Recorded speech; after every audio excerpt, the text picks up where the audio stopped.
Considérons le côté pratique des choses. Qu'est-ce qui fait de moi un membre du corps de Christ? Si le Seigneur me donne une révélation concernant le corps, quel effet cela produira en moi? Est-ce que c'est parce que j'ai simplement vu quelque chose que je n'avais jamais vu auparavant, que j'ai eu connaissance plus grande de la vérité? Ou bien cette révélation sera-t-elle révolutionnaire? Cette révélation sera-t-elle reçue par moi comme une simple doctrine, un enseignement? Ou deviendra-t-elle quelque chose de subjectif en moi, en produisant un réel changement? Je vous assure que lorsque vous aurez vu cette chose, cela vous révolutionnera. Quelque chose se réalisera.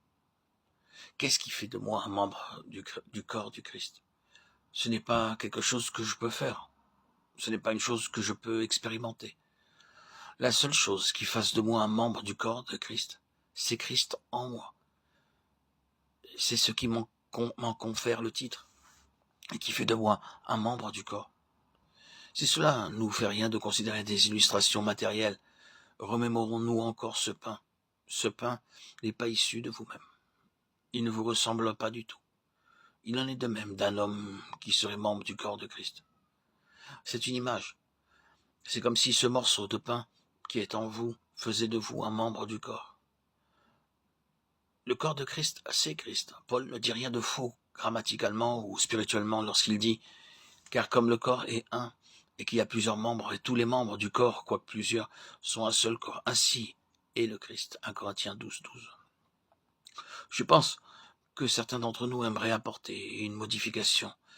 Grammaticalement ou sur le plan logique, c'est erroné. Il aurait dû dire « Ainsi est le Christ et l'Église ». Il dit seulement « membre, corps, ainsi est le Christ ». Ainsi, donc la tête, c'est le Christ, et le corps, c'est le Christ. Les deux sont le Christ, la tête et le corps. Ainsi donc, le corps, c'est Christ.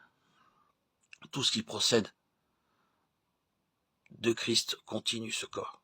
Ainsi, tout ce qui ne vient pas de Christ ne pourra jamais s'appeler l'Église et doit être laissé en dehors.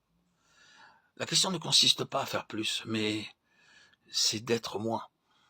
C'est en cela que réside toute la difficulté. La question, ce n'est pas ce que je dois être ou expérimenter pour faire de moi un membre. Non, vous êtes un membre, mais parce que vous en êtes un, alors beaucoup de choses doivent être délaissées. Si vous voyez la constitution spirituelle de ce corps, la divinité de ce corps, vous réaliserez que rien de vous ne peut le constituer. Il n'y a dans le corps que ce qui vient de Christ. C'est alors que la croix nous est présentée.